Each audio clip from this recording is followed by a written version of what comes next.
thought today I'd just sort of take you through a garden review of my own garden, and it's probably just as applicable to you as it is to me. We're into the third week of August now, and everything has probably grown as much as it's going to grow this year. Most things have already flowered or are just about flowering, and it's always a great time of year to take stock of the garden. What grew really, really well? What didn't grow well? What got too big? What took over? What do you wish you'd planted that you hadn't planted? There's all these questions this time of year, and this is a great time of year to look at the garden, think about all those things, because then you can take pictures, you can make notes, and between now and next spring, you can move things, you can transplant things, you can think about things you'd like for next year, and you can change those little things about your garden that have really been niggling you. So I'm going to walk you around my garden in a moment and just show you some of the things I've been happy with, I've not been so happy with, and some big decisions I might need to make between now and spring 2025. One of the biggest decisions I've got to make this year, or a decision I've already made, is I need to remove a tree. I really, really hate taking down trees.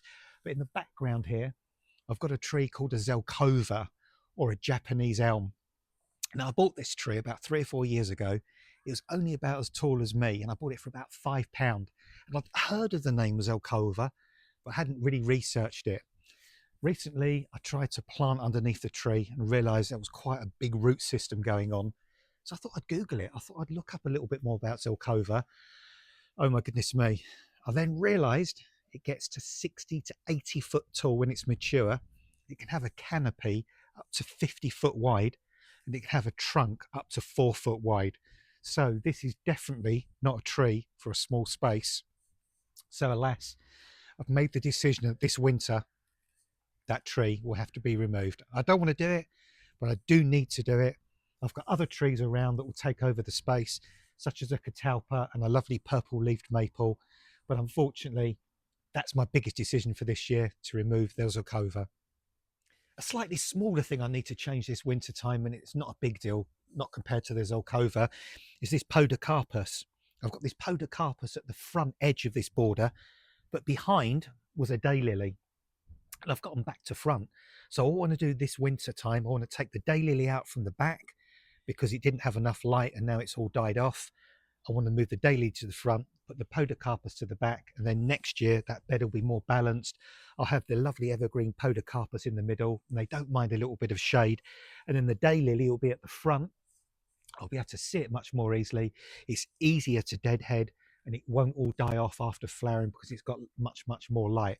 But that's quite a simple thing, and I'll do that over the winter period. One real success I've had this year are my helichrysums, which actually grew from seed, and they're absolutely fantastic. They make good dried flowers as well.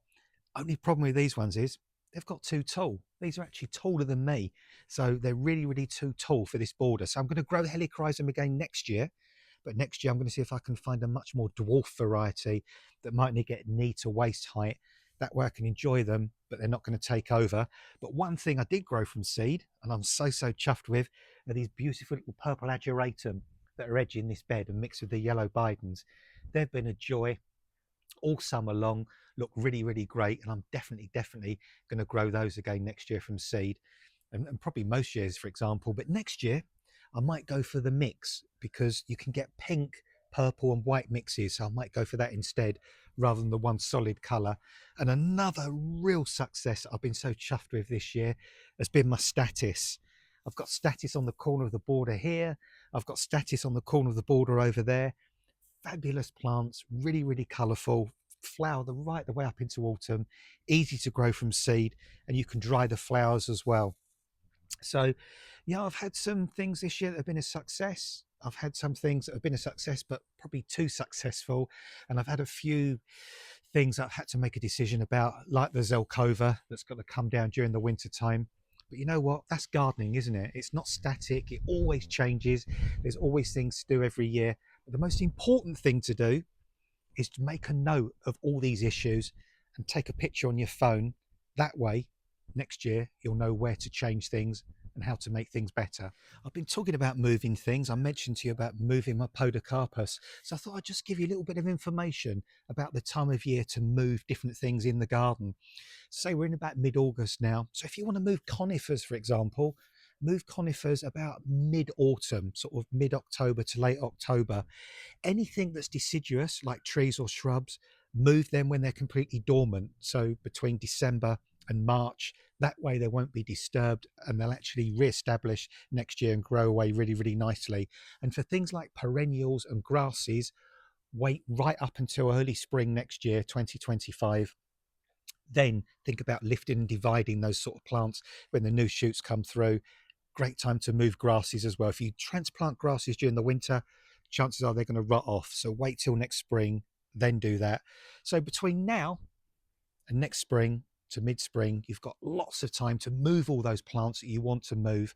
And also you can think about the different seeds, the different plants that you want to grow or replace next year as well. So happy gardening, and I hope you've enjoyed this review.